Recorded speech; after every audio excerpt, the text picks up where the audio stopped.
चाहेले भरल हमर मांग रे, बगली में तोरा नहीं बाटे भुंजल भांग रे।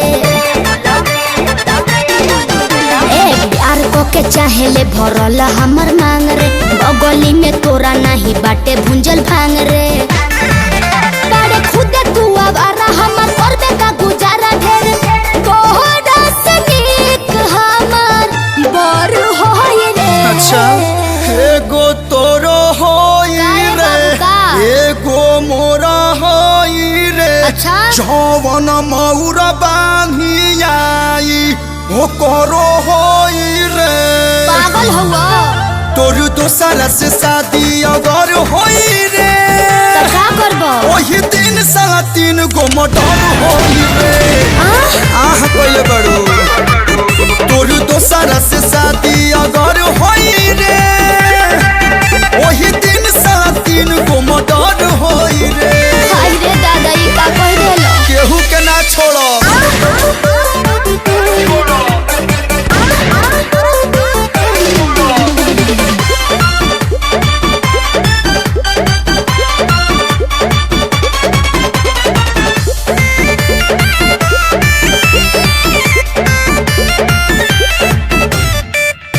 चहिया बारात तोरा दुआरा पे आई, मारो में बुझी है तोरा कोइले बोवाई। जो मैं बोलता हूँ करता हूँ। झूठे खाली फाहू के ले बने ले बड़का, खाए के ठिकाने ना नहाए के तारका। हर चुनरवा निकाली हमर दुआरा ना होई है, अपन मुंह ना देखो है तोरा। इज्जत के कानी को जे डर होई रे।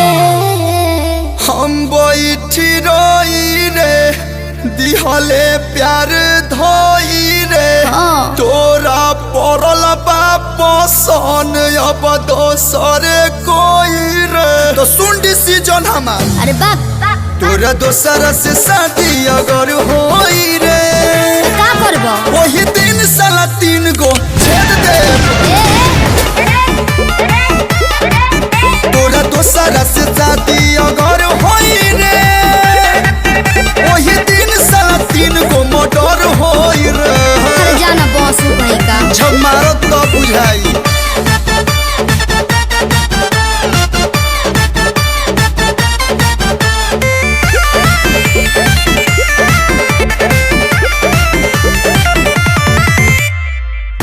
जनऊ से बेसी तो के कैले बानी प्यार रे, आंसू के न हो खबे जेना भइले हमार रे।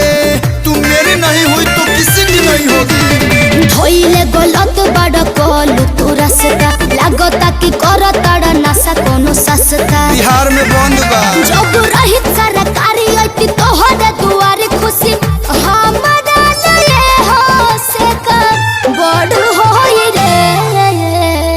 ना सबर होई रे, हो। झगड़ा के जरा होई रे। का? ज्योति सजन राजीव के खबर होई रे।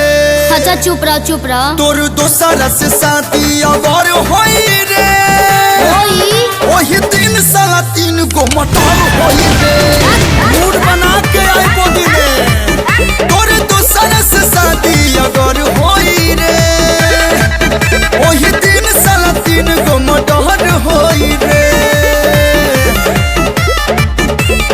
हई देखो लाइसेंसी है।